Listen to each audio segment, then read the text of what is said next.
le permet ou pas. Par la suite, nous allons définir en quoi consiste la normalisation des soins et des établissements de santé. Donc, on va comprendre c'est quoi la normalisation et pourquoi la nécessité de ces normes, qu'est-ce qu'elles peuvent apporter dans le domaine de la santé et comment elles peuvent aider justement à améliorer la qualité des prestations de soins. Par la suite, bien entendu, ce qu'on ne connaît pas, on ne le mesure pas. Donc, il faut connaître d'abord cette norme. Par la suite, il faut la mesurer. Donc là, on va aborder la notion de mesure. Et donc, comment mesurer cette norme? Et cette mesure nous permet d'arriver à quoi? Par la suite, on va évaluer, il faut évaluer pardon, cette conformité qui va nous permettre cette mesure, donc la conformité par rapport aux exigences de la norme. Donc, pour aboutir au final à cette certification, et là, il faut distinguer entre les deux notions importantes, à savoir la certification et l'accréditation.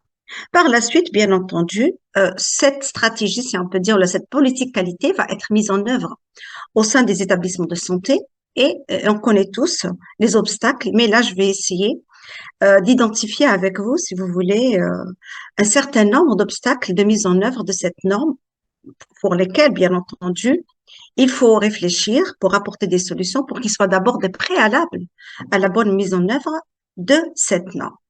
Et puis, je terminerai par une brève présentation de, si vous voulez, de l'implémentation d'abord de cette norme qualité au sein des structures hospitalières, par la suite du processus de certification.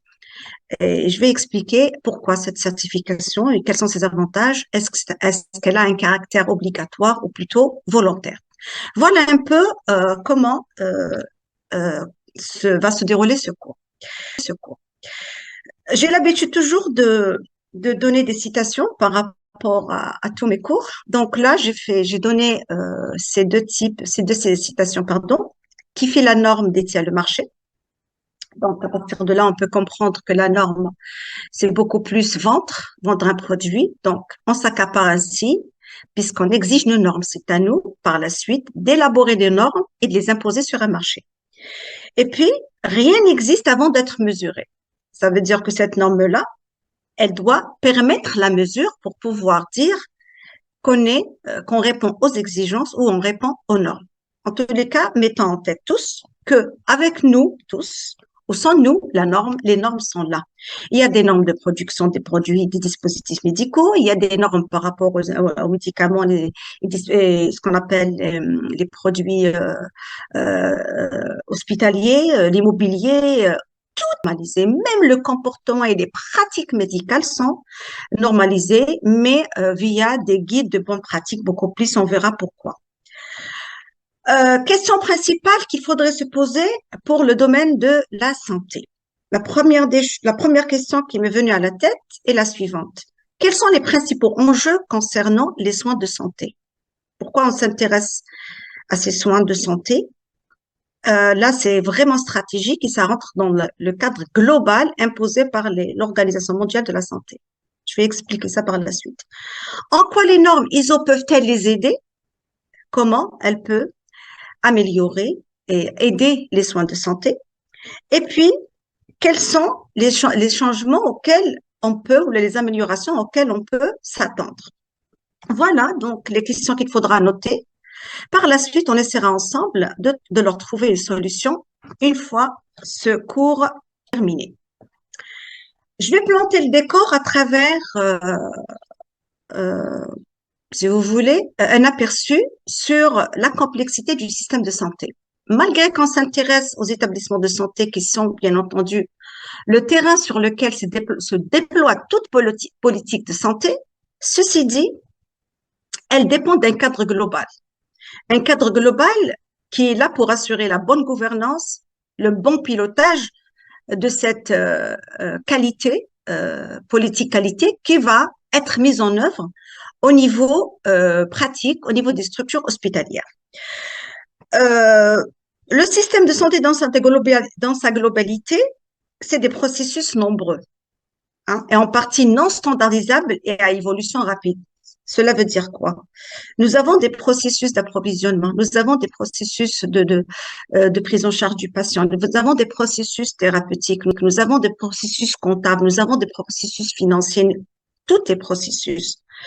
Et ces processus-là, ils se complexifient de plus en plus, notamment à travers l'introduction d'autres variables de l'environnement, parce qu'on peut plus gérer un hôpital comme on va isoler comme ça, en aparté, mais il est intégré dans un environnement, il reçoit les difficultés de leur environnement. Donc, quand on pense qualité, politique qualité, il faut s'inscrire dans cet environnement.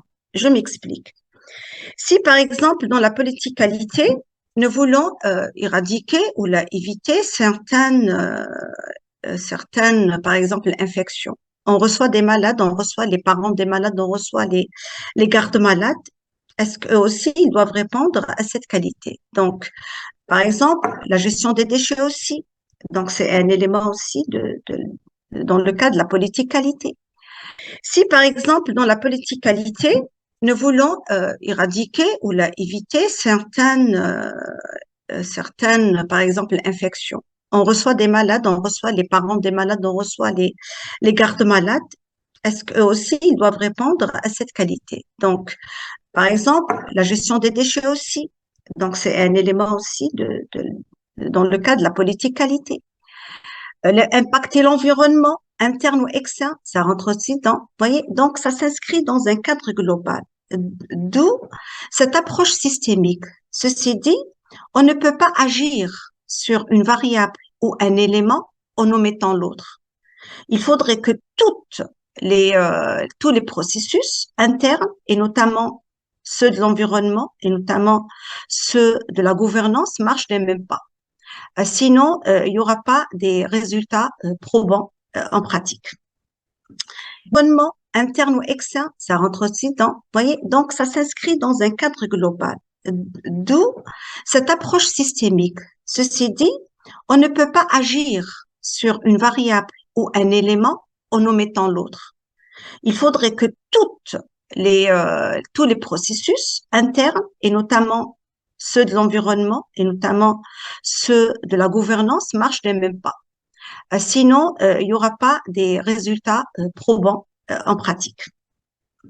Les métiers sont multiples. Nous avons des paramédicaux, nous avons des médicaux avec les différentes spécialités et avec des pratiques en évolution constante et sociologie particulière. Ça veut dire quoi, sociologie particulière? Donc, chacun, il perçoit différemment de l'autre cette politique qualité. Donc, ça peut créer un obstacle et impacter la mise en œuvre de cette politique en interne. De réduire, par exemple, les coûts. Je peux prendre tel équipement pour le même résultat à bas prix, ou à prix abordable, qu'un équipement plus cher, mais dans le résultat est le même. Donc là, il va avoir l'ingérence du chef de service qui va, du fait justement de cette primauté, la primauté de la technicité qui lui confère le pouvoir de décision. Donc tout cela, c'est des problématiques qu'il faudrait régler au préalable dans le cadre de la gouvernance interne des établissements de santé. Aussi, la qualité, elle est vue, elle est subjective d'abord, c'est connu.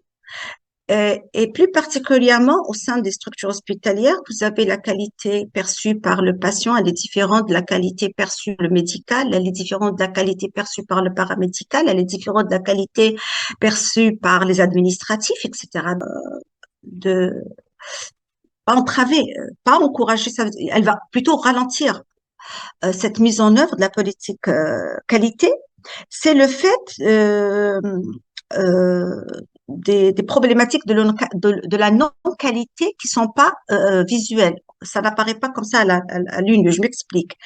Par exemple, si dans le cadre de la politique qualité, nous décidons, nous, directeurs, par exemple, d'éviter d'anticiper sur certains risques en termes, par exemple, d'infection, risque de diminuer le taux de réadmission, etc. Donc, on peut pas calculer, si vous voulez, le coût de cette qualité. Et d'autant plus que ce coût de la non-qualité, Il est beaucoup plus assuré par les pouvoirs publics, par la sécurité sociale, l'État, etc. Donc, il n'y a pas une réelle, si vous voulez, implication par la suite des personnes qui vont mettre en œuvre cette politique qualité. Donc, ce qu'on appelle, il y a un manque d'incitation à la mise en place de la politique qualité. Donc, voilà un petit peu un aperçu par rapport à cette complexité du système de santé en général. Et cette complicité, automatiquement, elle impacte les établissements de santé lors de la mise en œuvre de cette politique de santé.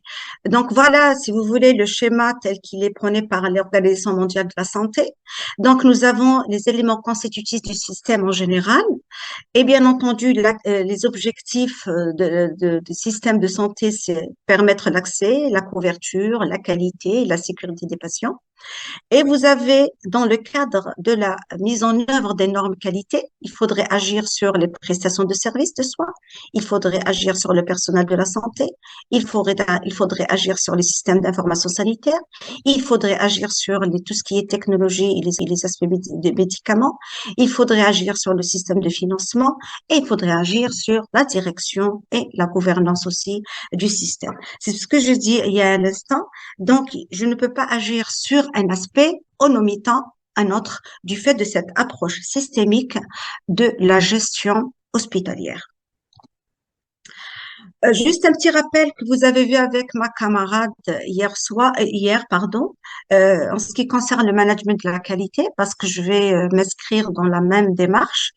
Mais nous allons beaucoup plus travailler sur les aspects de normalisation de certification et d'audit de certification. Le management de la qualité vise à garantir donc que les soins et services fournis répondent aux normes. Donc déjà, il faut comprendre c'est quoi la norme, comment identifier la norme, comment élaborer la norme et pourquoi la norme. Par la suite, elle doit s'inscrire dans une démarche globale et continue. Et bien entendu, ce qu'on appelle le PDCA, hein, la roue de Deming, vous avez vu aussi hier, pour essayer toujours de rectifier via ce qu'on appelle des itérations ou là des rétroactions, de manière à identifier ce qui ne va pas et essayer d'apporter des solutions et par la suite mettre la solution et suivre à nouveau, etc. C'est ce qu'on appelle donc l'amélioration continue, qui est une des exigences aussi de la norme ISO 9001 version 2015. Que préconise la loi de santé, la nouvelle loi de santé pour les établissements de santé en Algérie? Donc là, il y a pas mal de lois qui rentrent dans le cadre beaucoup plus global. Comment est-ce que les établissements de santé peuvent impacter et peuvent contribuer justement à l'amélioration de la santé, de la sécurité de la population. Donc, je rentre pas dans cet aspect-là. Mais là, par rapport à l'évaluation et audit des structures et établissements de santé, section 7, j'ai identifié 3 articles. Voilà, donc nous avons l'article 324 qui parle de l'évaluation et l'audit des structures et établissements de santé doivent permettre de procéder régulièrement à l'analyse et à l'appréciation de la gestion des pratiques professionnelles dans le but d'améliorer la qualité des soins, la régulation, la maîtrise des coûts, l'efficience de l'offre de soins et la sécurité. Donc, la loi en parle. Bien sûr, par la suite, je vais définir c'est quoi l'évaluation et c'est quoi l'audit, parce que nous avons l'évaluation, l'audit, le contrôle, l'inspection, le suivi. Donc, généralement, il y a une certaine confusion entre ces notions, il y a une certaine ambiguïté, alors que chaque notion poursuit un objectif bien précis. L'article 325 aussi, il parle des structures et établissements de santé doivent, donc c'est une obligation, procéder à une évaluation interne de leur gestion. Évaluer en interne. Ceci déjà nous renvoie, c'est comme si on sera amené à faire de l'audit à blanc, d'accord, sur la base d'un référentiel, en préparation bien entendu d'une amélioration ou d'une certification ou autre. de leur activité ainsi que des pratiques professionnelles utilisées en leur sein et élabore un rapport d'évaluation interne selon les critères et méthodes définis par les services compétents du ministère de la Santé. Donc là, on comprend que ces méthodes-là, ces critères-là, donc bien entendu, sera votre tutelle. L'article 327, la procédure d'audit est engagée à la demande de l'établissement de santé. Elle a pour but d'obtenir une appréciation indépendante sur la gestion, la qualité et les coûts des prestations qu'il offre, à l'aide des normes, d'indicateurs, de critères et de référentiels portant sur les procédures, les bonnes pratiques cliniques, les résultats, les différents services et activités qui le composent. Mais là, il termine par ça, l'audit est réalisé par les services concernés du ministère chargé de la santé. Donc, si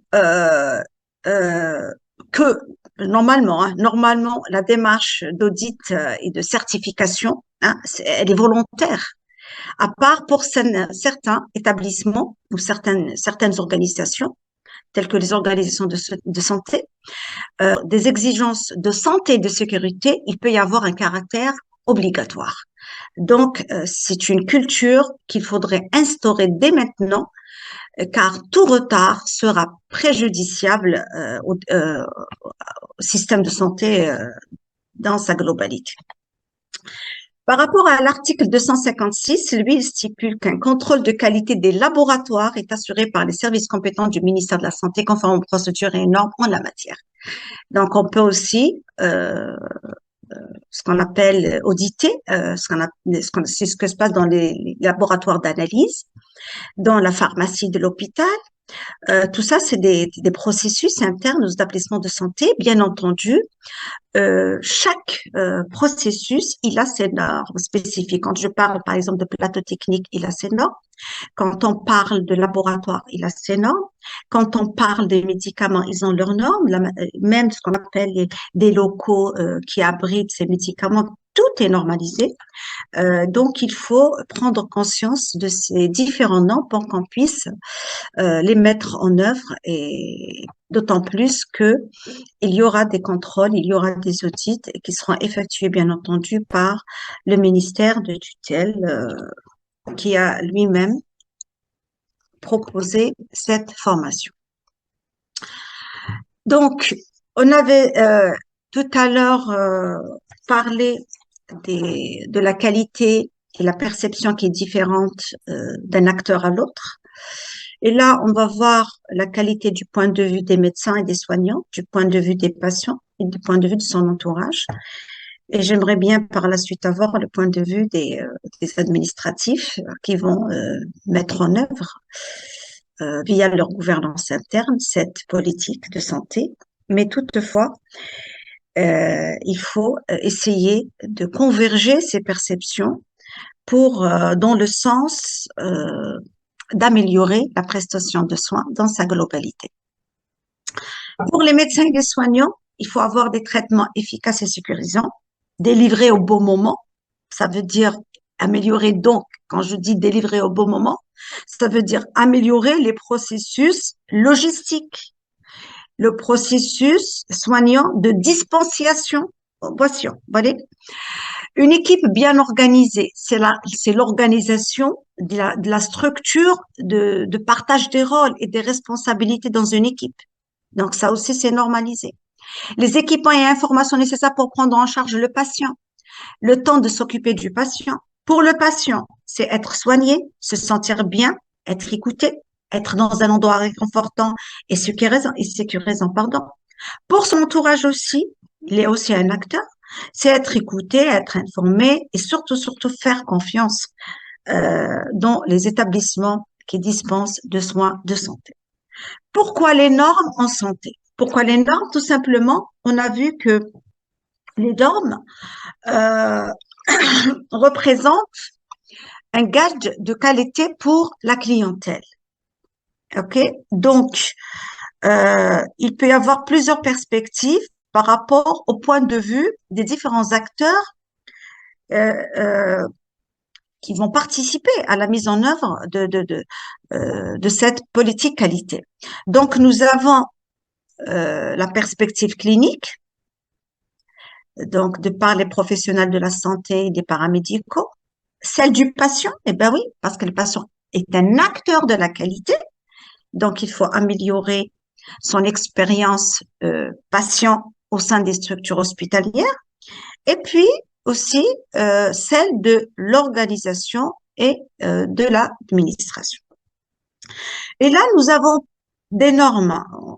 Le champ des normes, il est très vaste dans le domaine de la santé parce qu'au final, la santé, c'est un, si vous voulez, on reçoit des outils informatiques de santé, on reçoit des produits de santé de différents types, on reçoit des différents pour essayer d'améliorer l'hygiène des produits tels que l'eau de javel, les détergents, etc. On reçoit, ça veut dire c'est un réceptacle de toutes les productions, hein, qu'elles soient locales ou importées. D'où la nécessité, c'est ce qu'on appelle donc là l'approche systémique. Alors, je crois que comme il faut que tout marche d'un même pas. Mais ceci dit, ça ne veut pas dire agir si le secteur, par exemple, qui produit les détergents est en retard. Je vais pas essayer d'imposer la politique qualité en interne. Non, je vais essayer de mettre les dispositifs et les normes de qualité en interne, mais toutefois, je vais exiger du marché la possibilité d'améliorer sa production pour assurer justement cette politique en interne. C'est ce qu'on appelle donc cette approche globale de la qualité dans le système de santé. Pourquoi donc a-t-on besoin euh, des normes ISO en matière de santé? Pour permettre l'accès aux services de santé, pour à des soins, parce que je peux avoir l'accès, mais je ne peux pas avoir mon diagnostic ou là mon médicament ou là ma prise en charge, à des pratiques et dispositifs médicaux sans danger. D'accord? Ça veut dire quand je prends parce que je peux faire des erreurs médicales lors des interventions. Donc, on va essayer d'améliorer ce qu'on appelle les procédures de bonne pratique hein, au niveau de la pharmacie, au niveau du laboratoire, au niveau même des pratiques médicales. Des solutions efficaces en termes de coûts, surtout essayer d'élaborer des protocoles, des procédures qui vont nous permettre d'arriver au même résultat en termes de qualité, mais à moindre coût. Là, j'ai donné quelques exemples justement parce qu'il y a eu des erreurs de médication. Donc, il y a des normes d'identification des médicaments qui ont été élaborées à l'échelle mondiale. Il a commencé aussi par la médecine traditionnelle chinoise. Donc, je sais qu'il y a des hôpitaux qui, euh, qui pratiquent certaines médecines, certaines procédures de médecine chinoise telles que l'hôpital de Ben Aknoum. Donc, il y a déjà des normes qui sont publiées dans ce sens. Donc, c'est en 2014 et 2015 qui ont été élaborées par le comité 249. Et nous avons aussi un certain nombre de systèmes de management de la qualité des dispositifs médicaux. Tout à l'heure, je vous donnerai quelques-uns. Et puis, nous avons aussi les systèmes de management de la qualité des services de santé, services hospitaliers, les laboratoires, les traitements en ambulatoire, services de soins, les premiers secours. Tout est normalisé. Euh, Pourquoi je parle de normes pour les dispositifs médicaux? Je parle des normes pour, au final, les normes pour un produit tangible. Mais quand il s'agit de la prestation de soins, surtout par rapport à la prestation médicale, on parle de bonnes pratiques. Pourquoi? Parce que tout simplement, on ne peut pas standardiser un acte médical du fait justement que les patients euh, sont impactés d'une manière différente par rapport à tel ou tel choix thérapeutique ou par rapport à tel ou tel type de protocole médical. D'un et de l'autre par rapport aussi à la relation entre patient et médecin ou paramédical qui est très subjective. D'accord?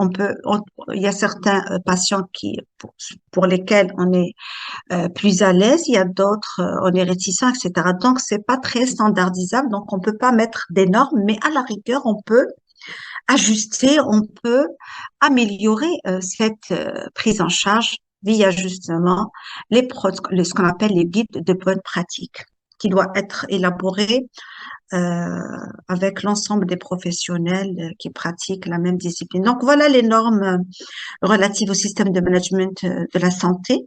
Il y en a plusieurs. Donc là, j'ai supprimé certaines normes. Là, j'ai repris juste la série ISO 9000 des systèmes de management de la qualité. Vous voyez, on trouve des normes par rapport aux dispositifs médicaux, des normes par rapport au laboratoire de biologie médicale, des normes par rapport aux exigences générales concernant les compétences des laboratoires, d'étalonnage et des essais, pardon, système de santé, système de management de la qualité, application de la norme ISO 9001 version 2015 aussi, aux soins de santé, par rapport à la maintenance des dispositifs médicaux, etc., etc. Donc, il y a un arsenal vraiment dense et même pléthore, je dirais, en termes de normes. Alors, c'est quoi norme? C'est quoi la normalisation? C'est quoi tout ce nouveau vocabulaire? La normalisation, elle n'est rien d'autre que, euh, un ensemble d'étapes qu'on doit entreprendre pour identifier une norme. D'accord? Et cette norme-là, c'est une référence pour lesquelles l'ensemble des acteurs dans les établissements de santé doivent se référer pour faire une activité, réaliser un soin, acheter un produit, communiquer avec un patient, communiquer entre eux, gérer, etc. OK? Donc, l'objectif, c'est quoi? C'est de rationaliser, simplifier, éliminer, réduire le coût et réduire les temps morts, les temps perdus. Et augmenter surtout la sécurité de l'ensemble des acteurs établissements de la santé. Donc, regardez comment est-ce que l'organisme international en 2004 a défini la norme. C'est un document établi par consensus et approuvé par un organisme reconnu qui fournit pour les usages communs et répétés des règles, des lignes directrices ou des caractéristiques pour des activités et leurs résultats, garantissant un niveau d'ordre optimal dans un contexte donné. Donc, c'est quoi? Donc, on comprend que la norme, c'est un consensus. D'abord, il faut comprendre comment on crée cette norme. Au final, c'est quoi? À l'échelle internationale, nous avons un organisme international, bien sûr, malheureusement, au niveau duquel l'Algérie est juste un membre observateur, euh, parce qu'il faut produire pour essayer d'imposer les normes, d'accord? Mais toutefois, on peut élaborer nos normes, hein, adaptées à notre contexte dans certains domaines. La norme, on n'est pas obligé de l'adapter dans sa globalité. Nous avons des exigences, je pense que ma collègue d'hier vous a expliqué, il y a des exigences, on doit les appliquer, mais pour essayer de donner cette marge de manœuvre au contexte différent des hôpitaux, et il y a ce qu'on appelle, il y a certaines recommandations pour lesquelles vous êtes libre d'adapter tel ou tel aspect ou d'améliorer l'aspect ou de proposer une solution adaptée à votre contexte. Voilà, c'est pour ne pas être trop exigeant et pour qu'on permette justement d'aller vers cette politique qualité. En pratique, comment donc elle va se présenter cette norme? Elle va s'opérer par l'élaboration d'un référentiel, sa publication, d'accord, par la suite, sa communication. Par exemple, donc, sur la base, par exemple, de la norme ISO 9001 version 2015, il y a un référentiel bien établi que nous devons suivre, mais on peut identifier certaines normes, des exigences, on doit le proposer quand on met une politique qualifiée. IG l'audit, par exemple, l'auditeur, la première question au niveau de checklist, c'est l'engagement de la direction. va vérifier est-ce que réellement, même si vous avez l'engagement, mais la direction ne s'est pas vraiment impliquée, par exemple la disposition des moyens, la mise en œuvre, ce qu'on appelle la disponibilité des moyens matériels, financiers en termes de formation, etc. Donc, il n'y a pas un réel engagement. Donc, l'auditeur, il va constater ça. Donc, il suffit pas de faire un audit pour le faire, non, mais on fait un audit pour améliorer l'existant. Donc, une norme, tout simplement, c'est quoi? C'est un énoncé de la qualité étendue. Voilà la situation dans laquelle nous sommes et quelle est la situation à laquelle nous aspirons arriver. Donc, cet écart, il va être mesuré par un standard. Et ce standard-là, c'est la norme à tous les niveaux. Au niveau de la gestion financière, au niveau de la gestion logistique, au niveau de la gestion économique, au niveau de la gestion des achats, même au niveau des pratiques médicales. D'accord? Au final, elle va identifier cette norme qui doit faire quoi et de quelle manière elle doit être faite parce qu'il faut responsabiliser. Donc, vous avez par exemple un écart quelque part. On va identifier l'écart, l'analyser, mettre en place un responsable pour essayer de trouver la solution. Par la suite, il va la mettre en œuvre et rebelote. C'est ce qu'on appelle la roue de Deming. Pourquoi faut-il des normes? Ok. Alors, pourquoi les normes? Parce que tout simplement, je vous donne un exemple très simple, ce qu'on appelle on veut dire un sens, euh, une analogie. Par exemple, comme une voie, par exemple, je suis mécanicien, d'accord? J'ai une voiture qui est en panne. Je dispose en ma possession des instruments, d'outils, dans une caisse. Ok? Mais c'est pas pour autant que je vais réussir mon intervention sur la voiture. C'est le même cas. Vous avez toutes les possibilités, les outils de gestion. D'accord? Bien sûr, il faut améliorer certains, mais je sais que on peut intégrer certaines modifications, si je peux dire, ou l'amélioration dans le système de gestion hospitalier, à commencer par le statut qui, euh, qui bloque. Pourquoi? Parce que quand on parle de la qualité, on parle de l'autonomie. Il faut donner de l'autonomie aux responsables qualité euh, parce qu'il faut la gérer comme étant un projet hein, en interne avec un pilote de projet et une équipe projet qui doit avoir toute son autonomie pour réussir réellement cette mise en œuvre de la politique qualité. Donc, il y a quelques obstacles qu'il faudrait, si vous voulez, évincer ou la corriger pour qu'on puisse aller vers la qualité. Mais déjà, il faut s'inscrire dans le changement de ce qu'on appelle des perceptions, développer une culture via ces formations, via la sensibilisation pour un premier temps, pour essayer de baliser le terrain, hein, pour qu'on puisse mettre en place la politique qualité. Donc, les normes, elles font quoi? Elles rendent explicite la définition de la qualité, fixer un but, par la suite mesurer l'atteinte du but. Parce que c'est vrai. La norme, elle vous donne un but. Et quand on a un but, on peut le mesurer parce on va mettre en place des indicateurs de mesure de ce but. Alors, comment cette norme nous aide-t-elle à définir la qualité? Par l'identification des intrants essentiels. Parce qu'au final, la qualité, voilà le schéma. Je préfère commencer par ce schéma, qui est bien entendu aussi une norme. Vous voyez que même la prise en charge du patient est normalisée. Donc, nous avons euh, les niveaux de la gestion hospitalière. Donc, le niveau supérieur, c'est la direction, hein, c'est la direction générale qui met en place la politique, qui valide, qui approuve le référentiel qualité, etc. Les rapports par la suite qui vont se faire. Le cœur de métier de l'hôpital, on l'appelle là le processus clinique parce que c'est le cœur de métier, c'est la production de soins.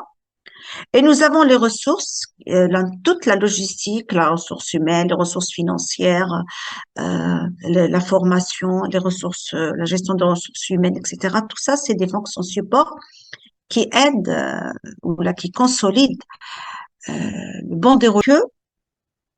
Ce qui rentre dans ce processus-là, clinique, en termes de médicaments, en termes d'équipements, en termes de dispositifs, en termes de personnel, de compétences du personnel, parce qu'il va être utilisé dans ces processus-là, va impacter l'élément de sortie qui est mesuré en termes de l'état de santé ou là le résultat du processus clinique. Hein. Donc voilà, donc on voit que, je reviens donc à la précédente diapo. Donc, comment les normes nous aident-elles? Elles vont nous aider à identifier les entrants essentiels. Donc, qu'est-ce que je vais faire entrer dans mon processus hein, pour qu'il puisse donner un bon résultat. Donc, il faut que je travaille en amont.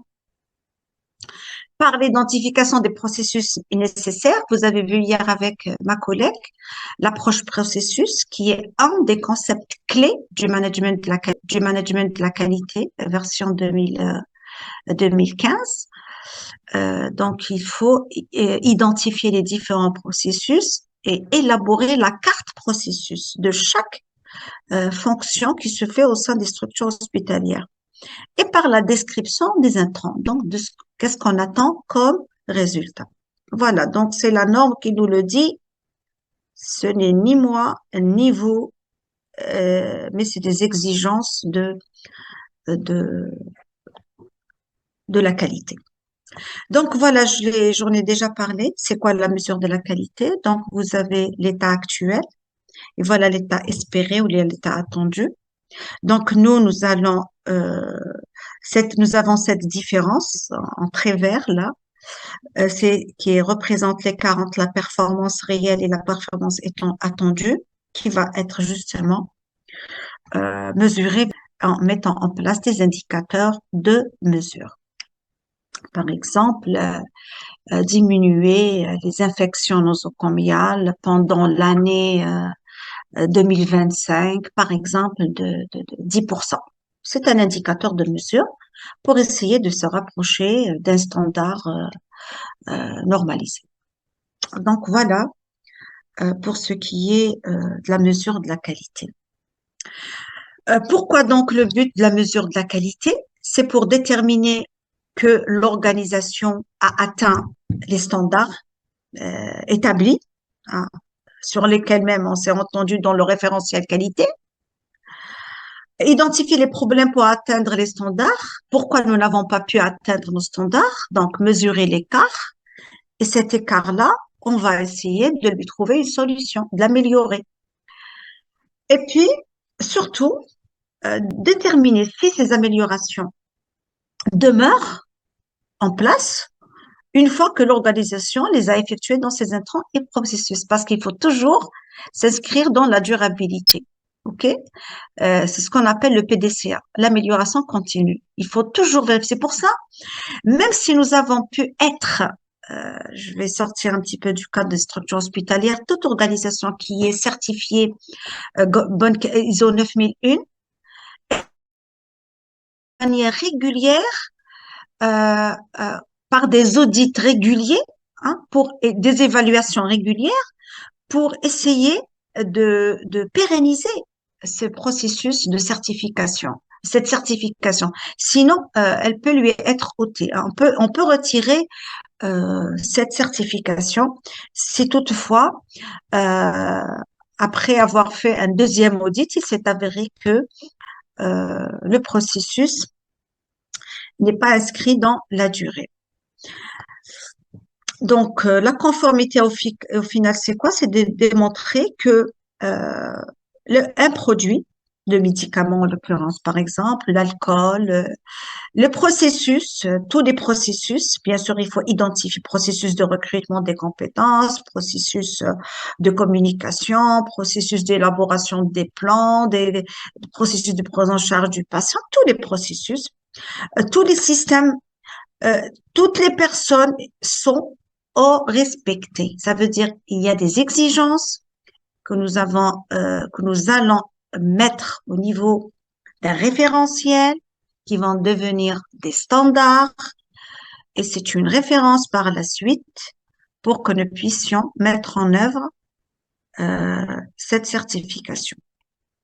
Voilà. Donc, pour des besoins de certification, je parle pas d'accréditation. Euh, si on arrive à se faire certifier, c'est déjà pas mal parce qu'on certifie l'accréditation, on certifie des personnes, on certifie un service, on certifie un produit et on accrédite des organismes certificateurs. Donc, c'est quoi certifier? Certifier, c'est une procédure volontaire par laquelle une tierce personne donne une assurance écrite qu'un produit ou un service est conforme à des exigences spécifiées dans un référentiel. Je m'interdis. Euh, c'est vrai que la certification, c'est un choix volontaire, hein. Aller vers la qualité, c'est une exigence sur le plan économique si je suis en entreprise commerciale, mais il faut, malgré que c'est une exigence volontaire, je suis, je serai obligée de le faire. Pourquoi? Parce qu'il y a une concurrence. Et comme il y a une concurrence, cette concurrence risque de venir prendre mes parts de marché et donc je vais disparaître. Vous voyez, donc il y a une incitation à aller vers cette certification. Le problème est différent pour le secteur public. Euh, Pourquoi? D'abord, il n'y a pas la notion de concurrence, hein. Quoique, on peut l'instaurer, hein. Il y a pas mal de manières, hein, de s'organiser de manière à instaurer si on peut dire, ce semblant de concurrence dans le secteur public pour inciter à aller vers la politique de qualité. Voilà donc la certi- voilà donc la certification. Là, il y a beaucoup d'ailleurs, j'ai supprimé certains éléments de cette certification, de certaines normes du fait de leur nombre, pour ne laisser que les normes dont on aura besoin, notamment au niveau des structures hospitalières, surtout quand il s'agit là par rapport à l'ISO 9001, ISO 13485 et la norme 15224 adaptée au secteur de la santé. La norme EN 15224 version 2017, c'est la norme du management de la qualité 9001 version 2017 adaptée au secteur de la santé. Donc, la définition par rapport au secteur de la santé, le périmètre par rapport à la santé, on parle du bassin de population santé. Voilà, c'est plus simple d'utiliser cette norme, d'ailleurs qui est même disponible au niveau de l'IANOR. L'IANOR, c'est l'organisme algérien qui élabore et diffuse les normes en Algérie. Bon, on est là, malheureusement, là, on peut élaborer certains normes par rapport aux produits terroirs, aux produits en termes de labels, de qualité, etc. Mais généralement, l'ensemble des normes sont importées. Donc, comme je l'ai dit tout à l'heure, on peut certifier un produit, on peut certifier management des systèmes et on peut certifier une personne, d'accord? Ou là, un certificateur qui aura la possibilité de certifier les autres, d'accord? Et par la suite, ces organismes accréditeurs, hein, vont certifier les établissements de santé, vont certifier les auditeurs, vont certifier, etc. Les enjeux de la certification pour le système de santé, euh, les enjeux sont multiples. Anna, je vais adapter l'enjeu par rapport au système de santé parce que le schéma, vous le voyez ici, c'est comment mieux vendre ou servir, mieux fonctionner, mieux acheter. et donc, par la suite, mieux réglementer. Au final, c'est quoi? Une norme, par la suite, deviendra le standard, deviendra, si vous voulez, la règle sur laquelle plutôt il faudra appliquer hein, aux différents niveaux de l'établissement hospitalier. Mieux servir qui? Mieux servir le client, hein, le patient. Une fois qu'il a accédé à l'hôpital ou il a accédé à l'unité de soins. Et à l'intérieur de l'établissement de santé, il faut mieux servir les différents services. D'accord? Parce que chaque service est un client de l'autre. Et l'autre, ils sont fournisseurs, l'autre, ils sont clients. Il faut aller dans cette perspective parce que si, par exemple, à un moment, il y aura un retard dans la livraison, par exemple, du médicament, le service de diagnostic ou là de thérapeutique ne peut pas faire sans soin. Voyez? Donc, il faut même la notion client fournisseur doit être inscrite et intégrée dans le fonctionnement interne des organisations de santé. Donc, mieux servir, c'est améliorer le processus de servition, améliorer donc le fonctionnement interne de l'établissement,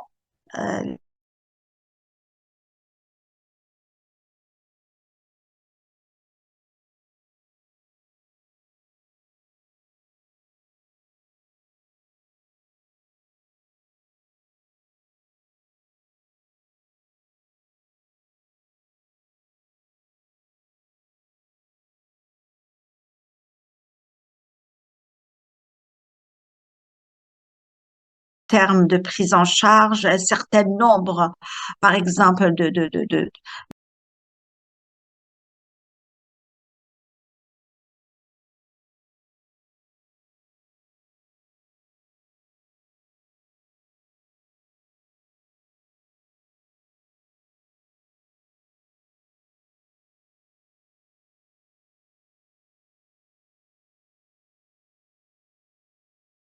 c'est un Recording peu, in la qualité, progress. elle est globale, hein, elle n'est pas partagée, d'accord? Je ne peux pas introduire la politique qualité à l'intérieur de l'établissement en omettant son extérieur. Impossible, impossible, impossible. À la rigueur, je peux améliorer la gestion interne, on peut améliorer la gestion interne, mais toutefois, il y a certaines lacunes qu'il faudrait relever hein, pour essayer de passer à l'identification des différents processus internes, cartographier les processus, voir ce qui ne marche pas au sein de ce processus, arriver jusqu'à la moindre tâche qui est effectuée dans chaque processus, rectifier la tâche va me permettre de rectifier l'activité. L'activité me permettra d'améliorer le processus global. C'est comme ça, d'accord? Il faut agir sur le local tout en améliorant le global, d'accord? Ok, je veux donner un aperçu rapide sur l'accréditation parce que à un moment, on sera accrédité. Quand il s'agit du secteur privé, oui, il y a des établissements qui cherchent actuellement à avoir la certification ISO 9001 version 2015, d'accord? C'est normal, c'est le secteur privé, c'est un gage de qualité et de sécurité pour le patient. Donc, il va vendre donc son service avec cette norme qui est une assurance sur le marché pour le client. Mais pour le secteur public, on peut avoir ce qu'on appelle des organismes d'accréditation, d'accord? Il peut être, par exemple, en Algérie, nous avons Algérac.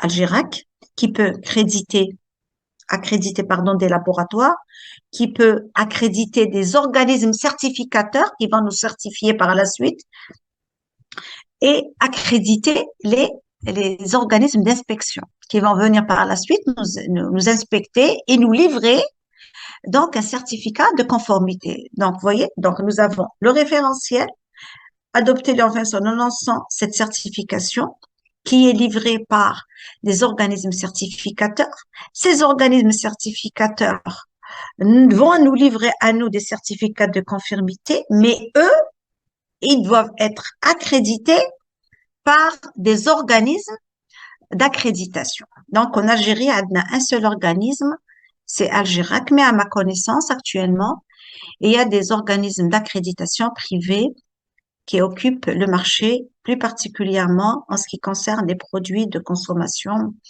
euh, euh, aussi par rapport aux services de santé. Donc, le cycle de qualité est le suivant. Donc, nous avons, c'est un cycle qui ne s'arrête pas. Euh, Comme vous l'avez vu hier avec ma collègue, il faut s'inscrire dans le PDCA, la haut de DEMIC, toujours se poser la question, est-ce qu'on aurait pu mieux faire? Pourquoi? Parce qu'il y a toujours une meilleure manière de faire. Donc, l'étape 1, il faut planifier ce qu'il y a lieu de faire. Je planifie quoi? Par exemple, si je veux réaliser un audit qualité de soins, donc il faut que je planifie quel type de soins, à quel niveau de soins, etc. Il faut vraiment aller dans le détail. Fixer les normes par rapport à ce que j'ai planifié, quel type de normes. Donc, le référentiel, il faut que j'élabore un référentiel.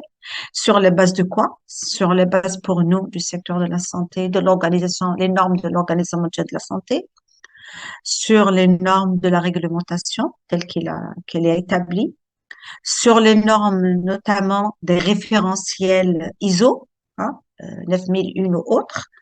Voilà, c'est cet ensemble-là qui va nous aider à identifier et élaborer notre référentiel. Donc, c'est pas un travail d'une personne, c'est un travail d'équipe, c'est un travail de groupe multidisciplinaire. Il y aura des professionnels, il y aura des médicaux, il y aura des administratifs, des experts externes, etc. D'accord? Ce n'est pas une personne ou un groupe qui n'est pas formé en qualité d'élaborer la norme. Quoique actuellement, par exemple, je sais qu'en Algérie, nous avons une organisation qui travaille pour élaborer euh, les normes de bonne pratique, hein, un référentiel de bonne pratique pour les laboratoires d'analyse. Hein. Et il y a un débat là-dessus. La norme, elle est finalisée, donc ils sont à la dernière étape, qui est l'étude d'impact de cette norme, pour qu'elle puisse par la suite discuter par les organismes qui peuvent valider la norme et même la tutelle. Et par la suite, elle sera généralisée. Ben voilà, donc c'est une très bonne démarche. Et ils se sont inspirés des normes internationales, mais ils les ont adaptées au contexte algérien. Donc c'est des professionnels, c'est des pharmaciens, c'est des laborantins, des personnes, c'est surtout des pharmaciens qui travaillent dans les laboratoires d'analyse, qui travaillent tous ensemble pour élaborer le guide de bonne pratique euh, pour le fonctionnement du laboratoire d'analyse. Par la suite, une fois que nous avons fixé cette norme, il faut la communiquer. Eh ben oui, il faut que je la rende publique à tous les professionnels dans tel ou tel domaine. Ça dépend de quel type de domaine. OK? Par exemple, si une DRNAIA, j'identifie un processus de gestion, par exemple, du personnel qui se fait d'une manière archaïque, tel qu'il se fait actuellement, on ne pense pas aux compétences. C'est un recrutement purement administratif. Quand les gens sortent en retraite, on pense pas à une, ce qu'on appelle, à une intégration ou à un transfert intergénérationnel des compétences. Les anciens partent, les nouveaux viennent sans compétences et où ils apprennent sur le tas, donc on peut apprendre faux, etc. Donc, tout cela, c'est un processus qu'il faudrait revoir et identifier les processus et le cartographier étape par étape, activité par activité, tâche par tâche, nous permettra de l'améliorer en faisant référence, bien entendu, aux normes de recrutement du personnel il y a une norme.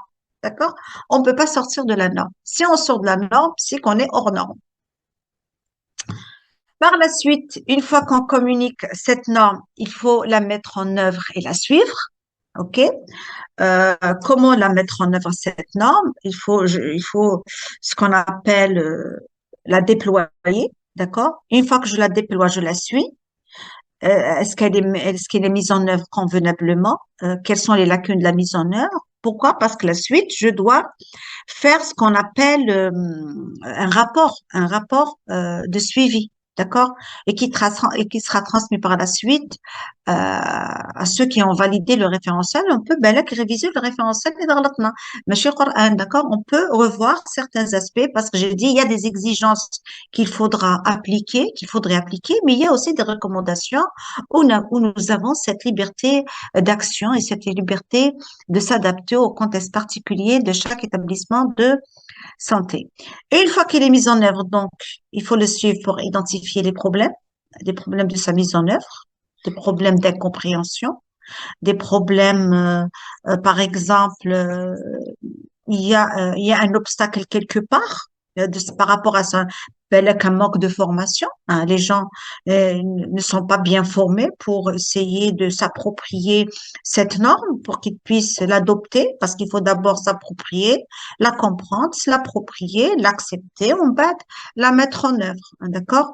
On ne peut pas exiger une norme comme ça sur le plan réglementaire. Non, une norme, elle se prépare, on prépare une culture qualité. La qualité, c'est une culture. D'accord? Il faut préparer via des formations, via des sensibilisations. La sensibilisation via la démystification de l'ensemble des concepts en lien avec la normalisation, la certification, les normalisations, pour qu'on puisse se l'approprier et pour faciliter par la suite sa mise en œuvre. OK, on identifie le problème. Il faut définir par la suite le problème. D'accord? C'est quoi ce problème-là? Un problème de manque de compétences, un problème d'une étape d'un processus qu'il faudrait carrément ôter et qu'on pourra jumeler avec un autre. Et ça nous permettra de réduire le temps, ici, par là, etc. C'est ça. Donc, il faut réellement discuter. C'est pour ça que j'ai dit c'est un travail de groupe et c'est un travail en utilisant certains outils de management de projet. Hein. Vous avez des itérations à faire, vous avez des méthodes telles que des méthodes agiles à faire, telles que le Kanban, le Scrum, etc., pour pouvoir améliorer l'existant. Euh, et puis, il faut identifier un responsable qui va travailler sur le problème. Si c'est un problème financier, ce sera un financier. Si c'est un problème du personnel, ce sera le DRH ou autre. Si c'est un problème de formation, faire appel à un expert. Si c'est un problème de soins, faire appel au professionnel de soins. C'est un problème etc. Donc, on essaie d'identifier le type de problème, par la suite de responsabiliser le problème, de mettre un responsable du problème pour qu'il puisse trouver avec une équipe bien sûr, de comprendre ce problème, de l'analyser, de trouver des alternatives pour les régler. Par la suite, il faut choisir l'alternative la plus adaptée à un contexte donné. Par la suite, on choisit la solution après l'avoir conçue, d'accord? Ben, là, réduire, par exemple, le temps d'attente du patient en essayant de mettre en place un nouveau mécanisme dans la prise de rendez-vous. Par exemple, نقدر ندير prise de rendez-vous à distance, يا سيدي. Mais يجينيش pour désengorger l'hôpital. Et ça peut se faire et c'est facile de se faire, notamment maintenant avec les outils de numérisation qu'on peut intégrer. Donc, on peut gérer à distance.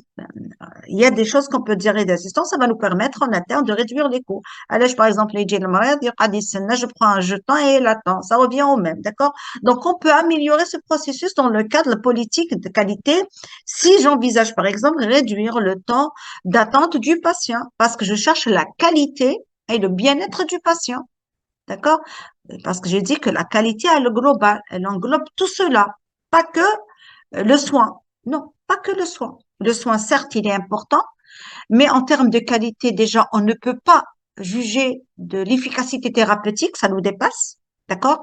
Il n'y a que les professionnels de la santé qui peuvent en juger, bien sûr en mettant en place des protocoles bien identifiés et un consensus entre différents. Par la suite, nous, on peut agir sur l'accès, sur l'information, sur l'accueil, sur l'hôtellerie, sur la dispensation du repas, la qualité du repas. C'est tous ces éléments-là qui vont nous permettre d'améliorer la qualité des soins, etc. D'accord? Par la suite, la dernière étape, c'est appliquer la solution. Et une fois qu'on a adopté une nouvelle solution, on va l'appliquer. Donc, on va planifier son application, on va lui fixer de nouvelles normes, on va la communiquer, par la suite la mettre en œuvre et on va la suivre. Donc, voilà le processus de la gestion de la qualité dans n'importe quelle institution. Donc, il faut adapter ce schéma aux spécificités des établissements de santé.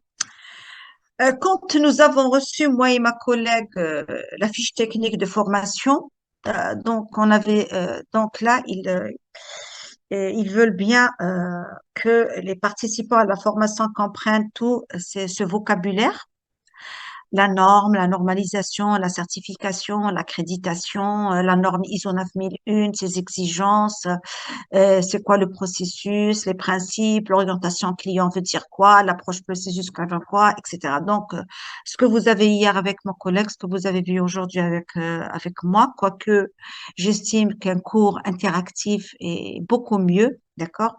Parce que là, il y a la lassitude qui s'installe de part et d'autre, il n'y a pas l'interactivité. Vous comprenez, je ne sais pas, donc il faut qu'il y ait cette interactivité pour qu'on puisse aller dans les profondeurs des choses. Mais toutefois, j'ai cru dans ce qu'on appelle dans la fiche technique, il fallait qu'on adopte le processus d'implémentation de la certification, de la qualité, et par la suite, comment procéder, quelles sont les étapes de la certification. Ben là, que vous pouvez d'emblée essayer machine d'aller vers la certification des processus de tous les processus du fonctionnement de l'hôpital dans son intégralité. Je peux commencer par exemple par la certification des laboratoires d'analyse, par exemple, améliorer ce qui se fait au sein des laboratoires d'analyse, par exemple au sein du plateau technique, avec certains aspects. Il faut voir par rapport aux aspects stratégiques qui vont vous permettre d'avoir un impact considérable sur la prise en charge du patient dans sa globalité. Alors, avant d'aborder la certification, les processus de certification, j'aimerais bien vous donner un aperçu sur l'implémentation de la démarche qualité. La première des choses, il faut garder en tête que ça prend du temps. Et ça prend du temps. Pour un premier temps, imaginons par exemple un personnel bien formé en qualité, qui comprend tout le langage de la qualité, tous les concepts de la qualité, qui a compris le référentiel qualité. On va passer directement à l'implémentation de cette qualité au sein des organisations ou des établissements de santé. Donc, il faut d'abord, je dirais, 1 à 3 mois pour la préparation. Je peux, par exemple, dans la préparation, on peut commencer par diagnostiquer d'abord c'est quoi l'état des lieux de mon hôpital, quelles sont ses forces, quelles sont ses faiblesses, sur quel point j'ai de l'avance par rapport à ce qui se fait ailleurs. Quelles sont mes faiblesses? Est-ce que je peux les renforcer? Par quoi et comment je vais? C'est ça. Donc, il faut essayer de faire un diagnostic interne. Quand je parle de diagnostic interne, de tout euh, processus interne, processus de recrutement, vos produits, vos pratiques, tout. Vous analysez tout. C'est ce qu'on appelle le diagnostic. Il peut prendre, si vous avez l'habitude, généralement, je conseille à mes étudiants quand ils font une analyse de diagnostic de prendre le temps qu'il faut parce que c'est la base de la clé stratégique ou des solutions stratégiques qu'on va mettre en place. Et puis par la suite, cartographier vos processus. Hadi, c'est des normes aussi. OK, des normes, comment dessiner un processus, c'est quoi la carte d'un processus, c'est quoi le début d'un processus, c'est quoi la fin du processus, c'est quoi l'entrée du processus, c'est des normes. Donc, chaque processus doit être identifié pour élaborer ce qu'on appelle la carte processus. Parce que la qualité, elle exige l'approche processus. Donc, je ne peux pas introduire ou implémenter la qualité sans l'approche processus. Donc, il faut apprendre à cartographier les processus. Et puis, après avoir cartographié, il faut définir la politique qualité. Ah, réfléchir sur votre manuel qualité. D'accord? Quelle est, bien sûr, cette politique qualité? Par la suite, elle sera distribuée, discutée, partagée, bien sûr, après avoir été validée par le DG ou la tutelle ou autre organisme qui valide. euh, et puis, c'est pour ça que je vous ai dit, la politique qualité, c'est comme si je suis en train de manager un nouveau projet, un projet qualité. D'accord? Donc, il faut le gérer. Donc, quand je dis il y a des étapes, et chaque étape, elle a des livrables. Par exemple, par rapport à la première étape du diagnostic, je peux mettre un rapport diagnostic. D'accord? Je peux mettre en place un rapport de diagnostic, par exemple les contraintes, etc. Par exemple, le livrable, ça peut être l'amélioration d'un référentiel existant, que je vais l'améliorer par rapport à ce que j'ai identifié comme lacune, etc. Donc voilà. Par la suite, il faut concevoir ce qu'on appelle le système qualité. Ça veut dire quoi? Après avoir rédigé votre manuel qualité, il faut euh, essayer d'identifier ou là de mettre en place la documentation. Je suis tout à l'heure avec ma collègue, l'ISO 9001 version 2015, t'as fait comme les documents qu'il faudrait remplir à chaque étape du processus. À chaque étape d'implémentation, vous avez la documentation qu'il faut. D'accord? Les rapports d'activité, les bilans, donc chaque étape, elle a son livrable. Par la suite, il faudrait la mise en œuvre. Adna la politique, soi-disant, on a formé, on a dévoilé, on a démystifié les choses qui ne sont pas claires et on a mis en œuvre. Après sa mise en œuvre-là, euh, généralement, Tawala, 10, pour ceux qui ont déjà de l'expérience, hein, 7, 10, 12 mois, d'accord, pour essayer d'implémenter euh, ça implémenter, l'appliquer à les processus. Parce qu'au préalable, j'ai cartographié mes processus. Voilà, باش نعلمكم c'est quoi la processus. Un processus, c'est un ensemble d'activités interreliées. C'est la norme ISO qui définit comme ça les processus. Donc, chaque processus, c'est une activité. C'est un ensemble d'activités. Un processus peut avoir plusieurs activités. Un processus peut avoir plusieurs activités. Et chaque activité par la suite est un ensemble de tâches.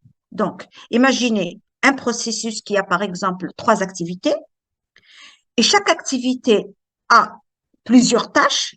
Si j'ai par exemple 3 tâches pour une activité, en tout, je me retrouve en combien de tâches à réaliser? 9 tâches. Si je fais en sorte que pour améliorer ce processus, je dois agir sur 9 actions. Quand je dis tâches, c'est ce qu'on fait au quotidien, c'est les tâches.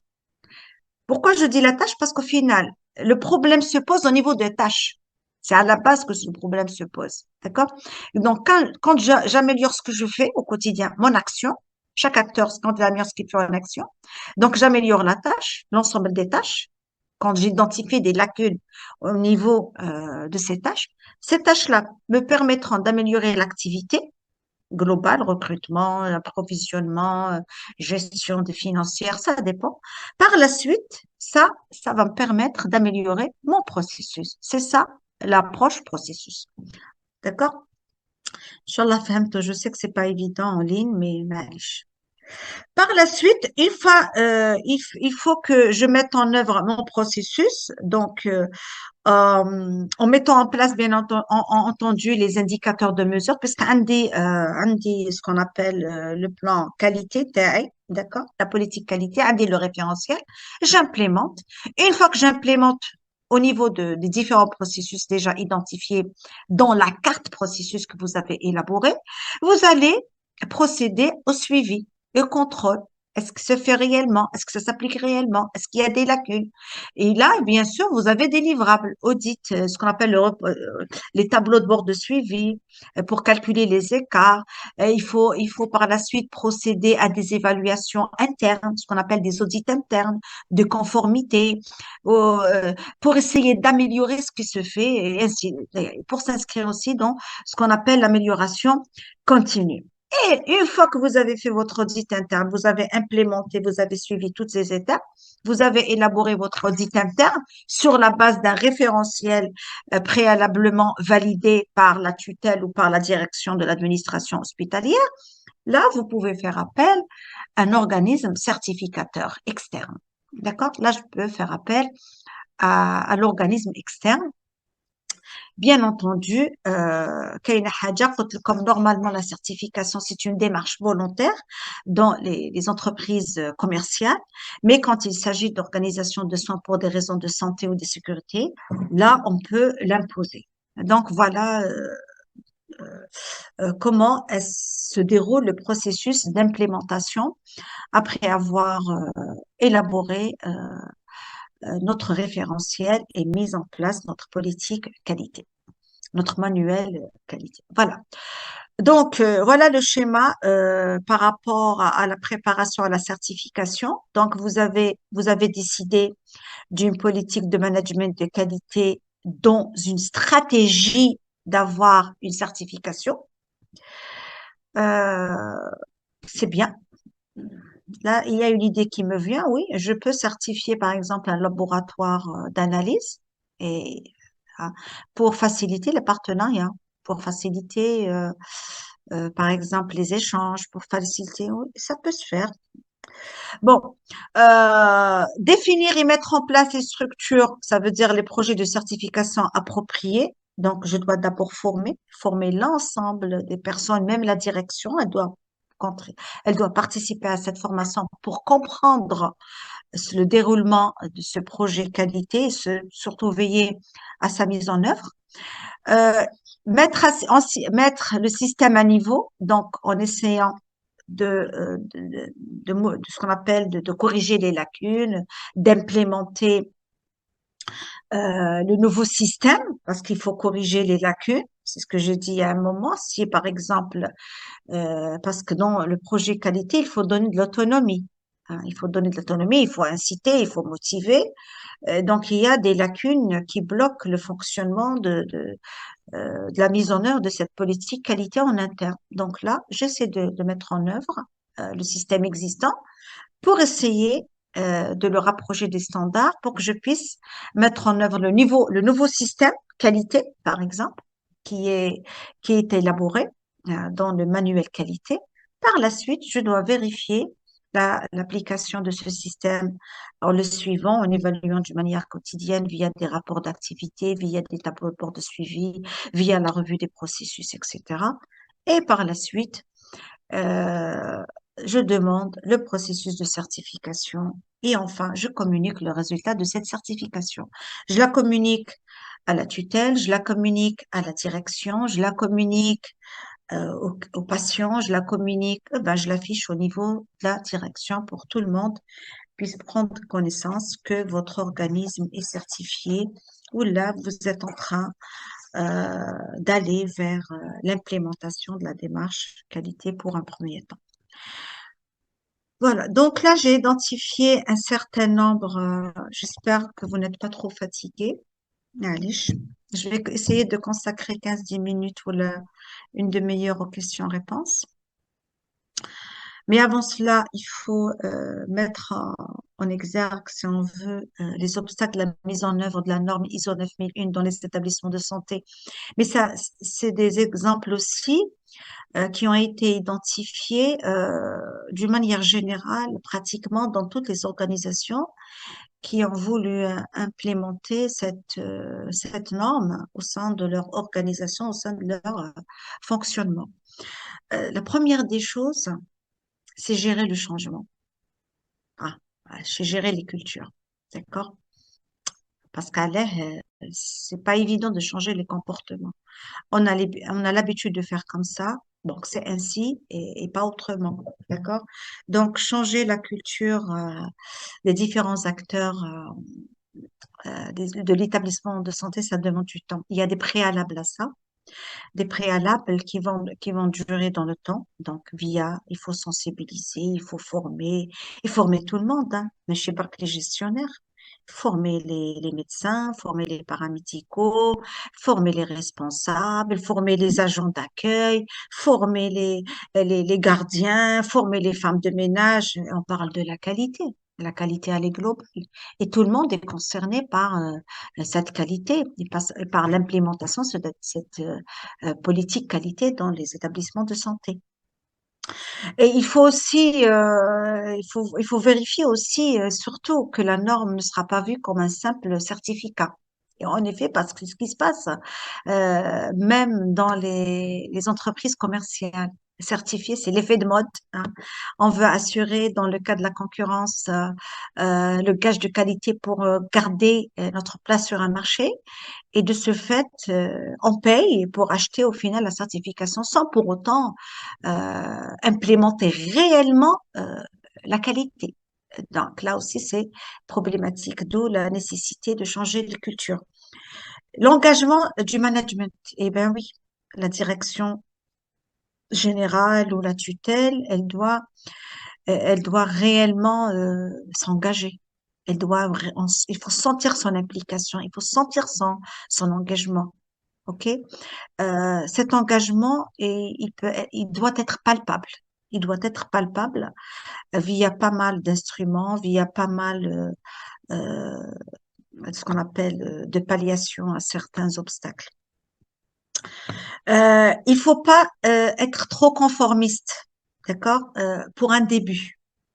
Là, il faut s'adapter au contexte dans lequel on vit. Il y a des recommandations, alhamdoulilah, des exigences, par exemple, l'engagement de la direction générale, vous devriez le signer. C'est un engagement, d'accord? Et il doit être perceptible, palpable. On doit le voir, mettre à disposition les moyens nécessaires, former le personnel dans tous les domaines de l'ISO 9000, en normalisation, en certification. C'est ça. On doit sentir cet engagement. On doit le rendre palpable. Ce n'est pas juste une formalité administrative, une signature qu'on met en place pour que l'auditeur vient, il vérifie qu'il y a l'engagement signé de la direction et on coche sur le checklist que réellement il y a eu la police. Non, non, c'est pas comme ça se passe pas comme ça. D'accord? Pourquoi? Parce qu'un auditeur impartial, d'accord, un auditeur indépendant, il va procéder par la suite à des questions, des entretiens, à des interviews, pardon, pour vérifier réellement la véracité des signatures, la véracité des documents qu'on lui fournit. Un processus d'audit de qualité est conventionnel, ça veut dire trop superficiel. On fait parce qu'on a exigé de nous qu'on le fasse. Ma'alish samhouli, parce que je suis ex-cadre de la santé. C'est comme ça s'est passé dans le cadre des projets d'établissement. D'accord?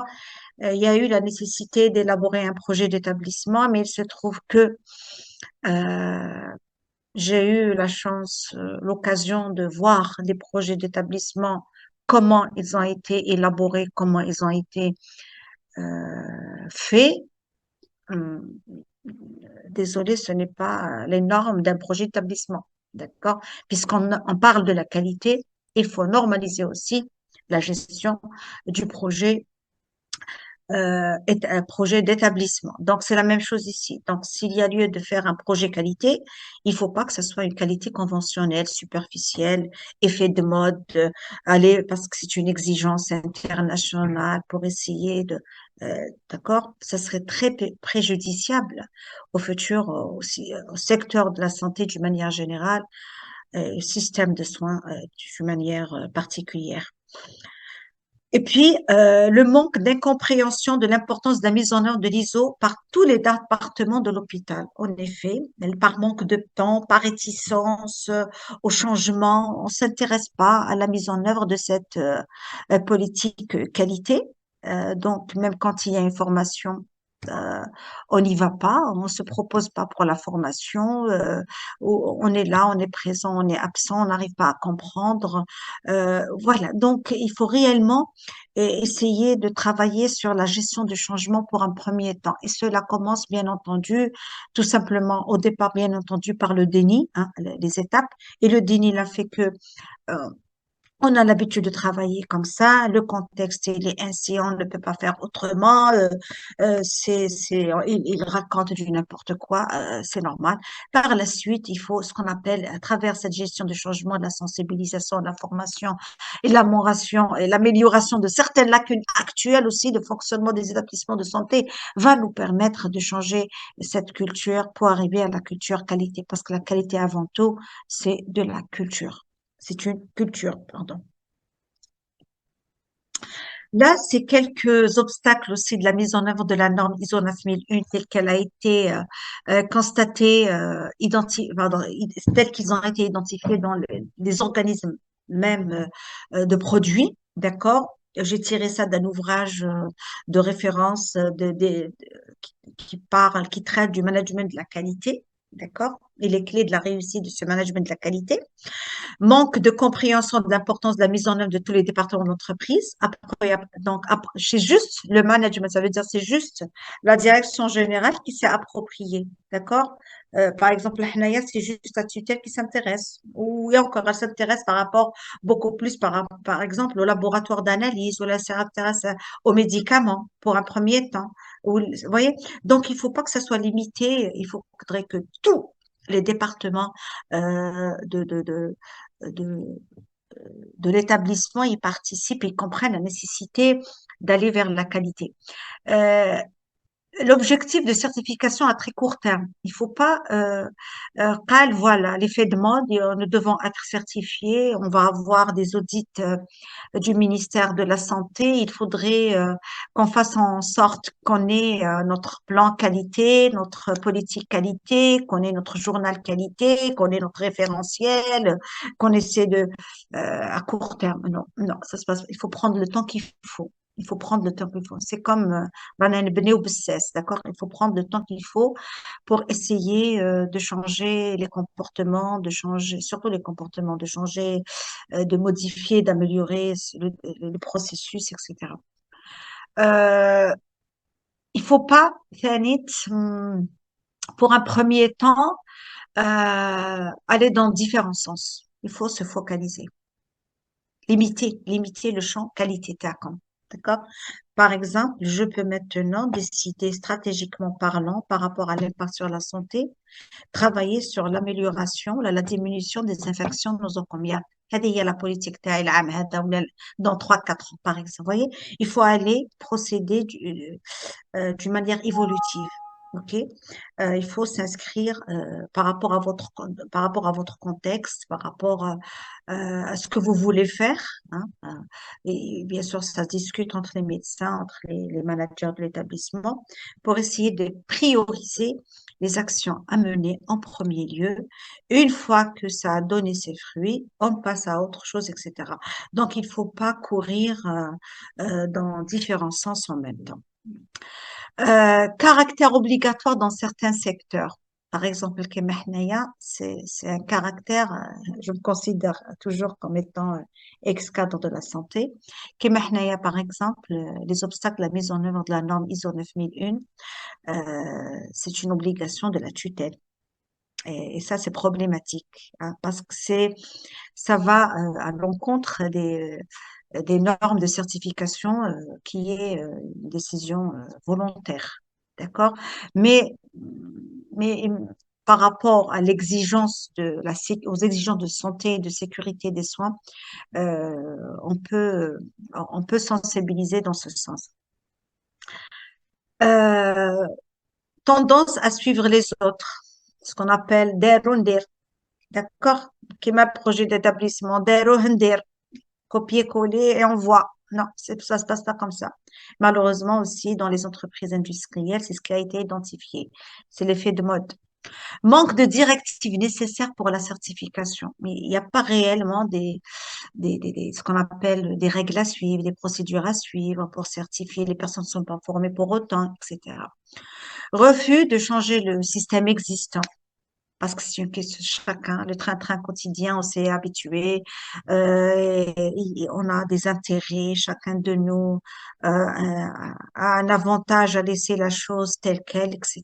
Là aussi, c'est un obstacle à la mise en œuvre de la politique qualité, et plus particulièrement de l'ISO 9001, 9001, pardon. Euh, adaptation pauvre du système qualité, le cas échéant. هذا لا ما قدرناش نبدلوا la culture, on va essayer d'adapter certains aspects et d'omettre d'autres. Non, la qualité, elle est globale. C'est vrai, on doit procéder d'une manière évolutive pour un premier temps, mais tout en gardant la tête que l'approche, elle est systémique. D'accord? Je ne peux pas agir sur un élément en omettant un autre. Parce qu'il y a l'interdépendance entre les différents processus internes de l'établissement. Il y a aussi le manque d'efficacité des audits spécifiques à l'ISO. Des audits spécifiques à l'ISO. Euh, voilà, comme ça se passe dans les établissements commerciaux, les organisations commerciales. Il manque d'efficacité.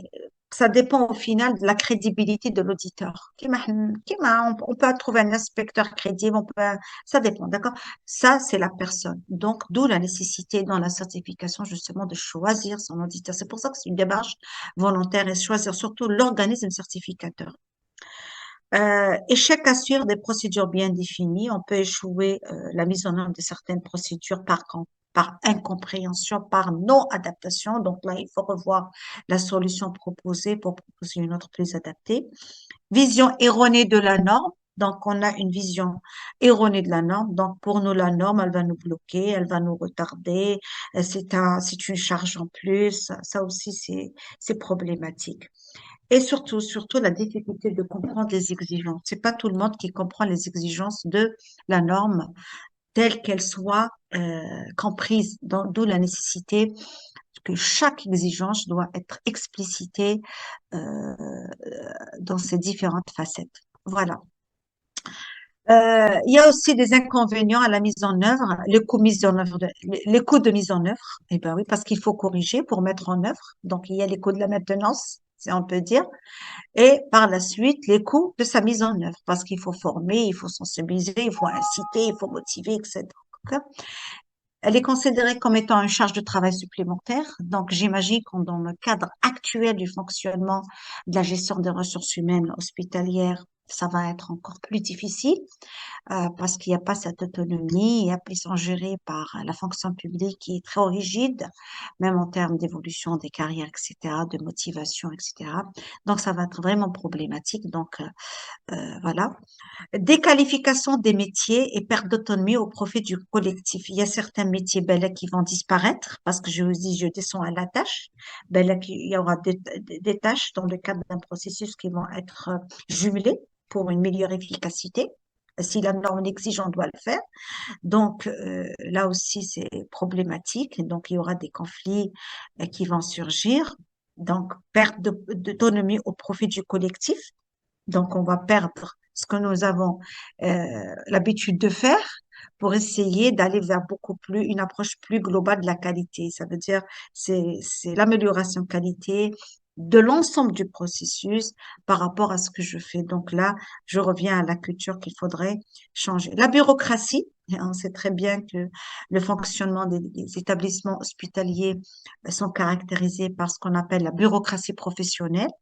Euh, qui est problématique et qui est rigide et même archaïque. Donc, il faudra mettre à niveau en intégrant les mécanismes de la gestion, de gestion des entreprises. Donc, cette bureaucratie, implique la rigidification tout est rigide dans l'organisation, son fonctionnement, ses innovations, ses initiatives, sa communication. Donc, cette rigidité compliquera la mise en œuvre ou l'implémentation de la démarche qualité. Et aussi, cette bureaucratie implique aussi la flexibilité, la réduction de la flexibilité, alors que la norme renforce l'autonomie. Donc, voilà un peu Euh, j'ai brossé une idée, j'ai écrit, mais si vous voulez dire si je veux dire si je peux dire, pardon, les inconvénients et les dysfonctionnements qui peuvent entraver la mise en œuvre. Il me semble, hein, en tant que qualité de chercheur dans le domaine de la santé, il faut réfléchir, il faut prendre le temps de réfléchir sur tous les inconvénients, d'accord? Il faut essayer de mettre à niveau l'existant et il faut renforcer la formation des professionnels, des différents professionnels de santé, cadres, agents, paramédical, médecins, etc., pour changer la culture, pour qu'on puisse avancer dans la démarche qualité. Là, je vais vous présenter brièvement l'audit de certification, c'est ce qui m'a été demandé. Euh, donc, après avoir implémenté, donc il faut l'audit de certification. Il vaut mieux. Bon, la certification pour les établissements de santé, pour vous, par exemple, la tutelle, le ministère de la Santé peut dire, par exemple, que tel hôpital est conforme aux exigences du référentiel que nous avons validé. Et ça va renforcer sa position vis-à-vis de la tutelle, par exemple, dans le cadre du financement. Ça peut être une exigence, j'imagine, hein, d'accord? Mais elle a comme une vision plus claire, plus stratégique. Regardez. Là, dans le cadre, parce que là, c'est une formation qui est établie dans le cadre de l'OMS, le ministère de la Santé, avec le partenaire de formation, l'ENMAS. Si je vais dans le cadre de l'OMS, vous savez, il y a des exigences en termes de la CSU, la couverture sanitaire universelle, euh, pour laquelle le système de santé est un acteur majeur. D'accord? Ça veut dire, c'est quoi la couverture sanitaire universelle? C'est étendre la couverture vers l'ensemble de la population. Il faut proposer des soins de santé de qualité euh, dispensés par un personnel de qualité, tout en réduisant l'aspect financier. Vous voyez, donc il faut s'inscrire dans cette démarche. Et le système de santé, via ces établissements de santé, il doit répondre à ça, donc permettre l'accès pour permettre cette couverture sanitaire universelle. Il doit offrir des soins de qualité et avec un personnel de qualité et compétent, qui est une exigence aussi de la CSU, et aussi contribuer à ce que il y ait cet accès avec cette compétence de réduire ce que débourse le patient chez le privé et réduire les coûts par rapport à la collectivité. Vous voyez, donc tout cela, c'est stratégique. Et le système de santé, et s'il peut offrir quelque chose pour la population, il rentre dans ce cadre.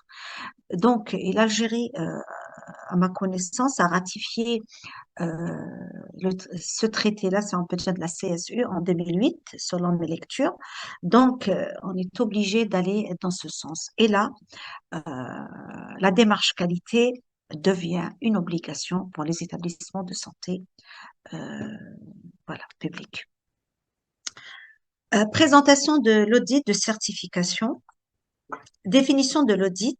Donc, c'est une norme, d'accord? L'audit, c'est une norme.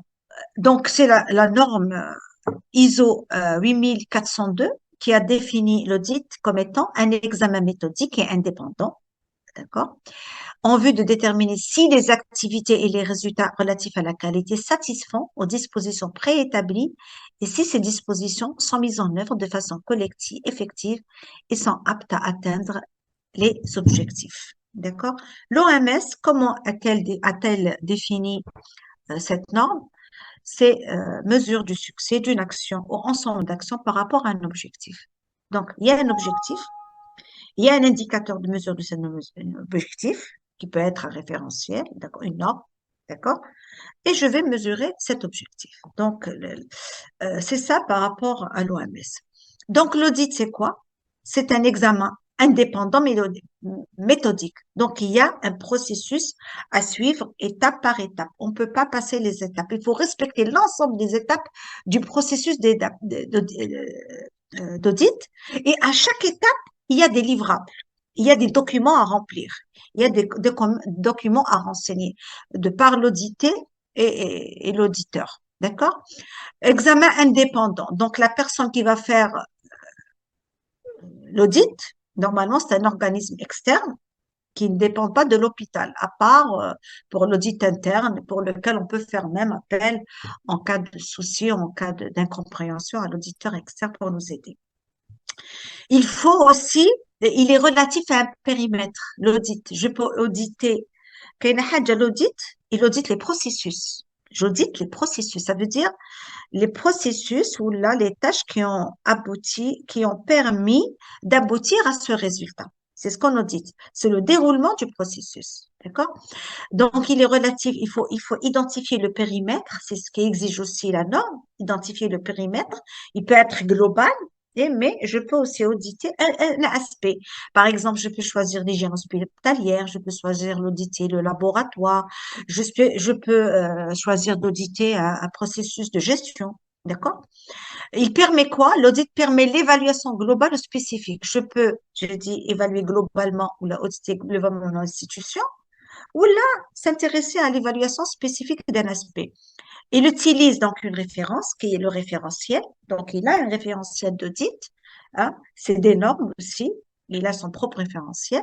Il vient, il coche sur chaque élément de son référentiel un certain nombre de questionnements qu'il va se poser et vérifier par la suite la documentation que vous allez lui livrer à travers l'analyse des entretiens qu'il va mener avec l'ensemble des acteurs internes et il va coucher les cases, pardon, de son référentiel. Eh bien, bien entendu, il faut changer ce qu'on appelle la culture d'audit parce que quand on vient contrôle et audit et évaluer, c'est pour nous sanctionner ou là, c'est pour nous pointer du doigt. Non, ce n'est nullement le cas. L'auditeur ou l'audit est là pour accompagner, pour essayer de trouver les réserves et nous permettre de proposer nos propres solutions. L'évaluation, par contre, c'est autre chose. Hein. L'évaluation, elle a le même processus que l'audit, mais l'évaluation, elle vous donne des recommandations. Voilà la lacune constatée, mais vous pouvez faire ça. Par contre, l'audit, il vous dit, voilà la lacune constatée, je mets la réserve. Donc, c'est à vous de trouver la solution adaptée à votre contexte. Donc, voilà. Donc, c'est pour cela que l'audit, il participe aussi au système qualité. Donc, l'audit qualité, c'est quoi? C'est un outil d'amélioration continue. D'accord? Et qui a pour objectif l'appréciation des systèmes et non des personnes. D'accord? On audite les processus, j'ai dit. On audite un processus. Donc, système de gestion. Là, j'ai juste mentionné que la méthodologie d'audit, c'est une norme. Donc, c'est les normes ISO 19011, version 2011. Voilà les objectifs d'audit. Donc, nous avons un référentiel. Nous allons aller vers la conformité et nous avons la réalité, elle est là. Et voilà les objectifs, c'est aller vers l'efficacité. Quand je suis conforme, je cherche la performance et je cherche l'efficacité. Donc, voilà ce que je dois faire, voilà ce que je fais maintenant et voilà ce que je voudrais faire. Donc, ce que je dois faire, c'est votre référentiel. Ce que vous faites, c'est la réalité actuelle et ce que je voudrais faire, c'est aller vers cette efficacité recherchée. Donc, les phases simplifiées sont les suivantes, la préparation, la conduite, le suivi et l'achèvement. Bien entendu, au niveau de chaque phase, il y a pas mal d'étapes, donc on n'a pas le temps de les projeter là, mais rapidement, les voici. Donc, l'analyse, réception du questionnaire, l'entreprise enseigne retourne, etc. Donc, je m'arrête là. Je préfère laisser place au questionnement. Par la suite, on aura le temps, Inch'Allah, dans une autre formation, de parler de l'audit en détail. Voilà, donc, si vous avez des questions, j'ai 10 minutes devant moi. Si vous n'avez pas de questions, si vous avez des incompréhensions, je suis toute disposée à apporter des réponses. Vous avez la parole.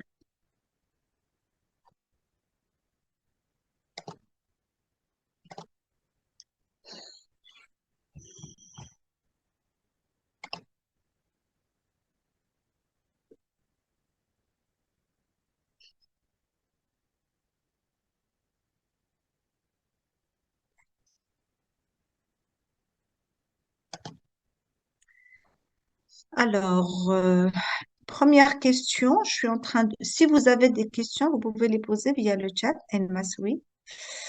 Vous pouvez le lever la main pour intervenir directement. Oui, c'est le cas. Alors, René Hazard, ne pensez-vous pas que la concurrence et la qualité sont tabous dans le secteur public vu notre réalité? Oui, c'est le cas, mais c'est pas tabou, d'accord? Quand on regardez, il y a des mécanismes, hein. Il y a des mécanismes qu'on peut introduire pour instaurer, je dirais, c'est pas une concurrence en termes de rentabilité, mais plutôt instaurer un semblant de concurrence de manière à améliorer ce que les différents établissements de santé font en termes de prestations de soins. Donc, il y a des mécanismes de new management public qu'on peut introduire pour améliorer l'existant. En effet, il y a des contraintes, il y a la rigidité de la gestion actuelle, mais il y a des outils nouveaux, comme par exemple aller vers le projet d'établissement. C'est quoi un projet d'établissement? C'est pour essayer de modifier ce qu'on appelle le financement. D'accord? Le mode de financement pour négocier.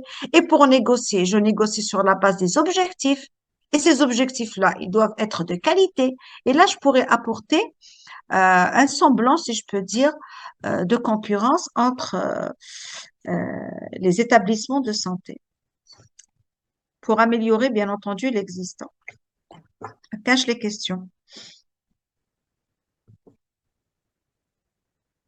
D'autres questions? Non? Vous avez tout compris? Je pense que c'est un peu flou, non? Non. Donc, s'il n'y a pas de questions, je pense que je rends la main à Almas. Euh, les organisateurs dans le MAS, ils sont là, je leur rends la main. D'accord? Bonsoir, professeur. Bonjour. Bonjour, Jacob, ça Oui, va? Ça va, alhamdoulilah. Un peu. alhamdoulilah. Ah, moi, tu me connais, j'aime On attend l'interactivité. toujours Moi, des je m'ennuie questions. en ligne. Ah oui. Elle est où? Oui, il y a une autre question? Non, non, on attend toujours les questions, s'il y en a, sinon Ah, tu sais, hein, on attend de l'après-midi, peut-être, c'est un peu. justement, l'après-midi, il vaut mieux le matin. D'ailleurs, même moi, je suis fatiguée. Vous n'avez pas l'air. De toute façon, Non, nous, on à vous la بالك, remercie beaucoup pour نعم, je les avoir comprends, je les accepté de faire cette comprends, hein, je les invitation. comprends. Est-ce qu'hier, je les comprends, parler de la certification, on est, Non, c'est toujours des mais c'est informations à toujours avoir. bien. C'est Oui, ce que j'ai dit. Il faut jouer oui, sur la perception, sur la culture. Et ça, c'est la sensibilisation, la formation, c'est une première étape. oui, Et croyez-moi, à travers plusieurs formations et encore, pour oui, changer les attitudes et les comportements. Ça demande énormément de temps pour oui, juste avoir l'intention de changer. c'est vrai, c'est vrai. Parce que Il n'y a pas de question. Oui, oui, allez. c'est juste pour vous dire, déjà, c'est un grand pas pour l'école d'avoir abordé ce côté-là de management de la qualité, parce que c'est quelque chose En de effet. nouveau, même à l'échelle peut-être d'autres pays, surtout nous en tant que en voie de développement, le tiers-monde, comme on dit avant. Donc, c'est toujours quelque chose parce que déjà, on a des contacts avec les Canadiens qui ont abordé ce côté d'accréditation et tout. C'est Donc, bien, oui, c'est bien. c'est très important C'est bien, ne c'est très serait-ce que de important. l'aborder. Voilà. De notre côté, c'est déjà quelque chose que, déjà, vous, on vous remercie d'avoir fait cette communication. Peut-être on a pris un peu de temps de votre temps. Donc, on ne peut que vous remercier pour cette Merci à vous. J'espère vous retrouver dans de meilleures conditions. OK? Et avec savoir. une amélioration bah oui, des programmes de Peut-être, formation. Why not? oui, Voilà. une autre communication. Il y a Voilà, quelqu'un qui me demande l'email, s'il vous plaît, mon mail. vous pouvez le taper au niveau du chat, peut-être qu'ils vont l'avoir. Si Allez, vous je vais pouvez lui le donner communiquer. mon mail. Mon mail, normalement, il était sur le slide, mon mail. Je vais quand même lui. En bas. Ouais.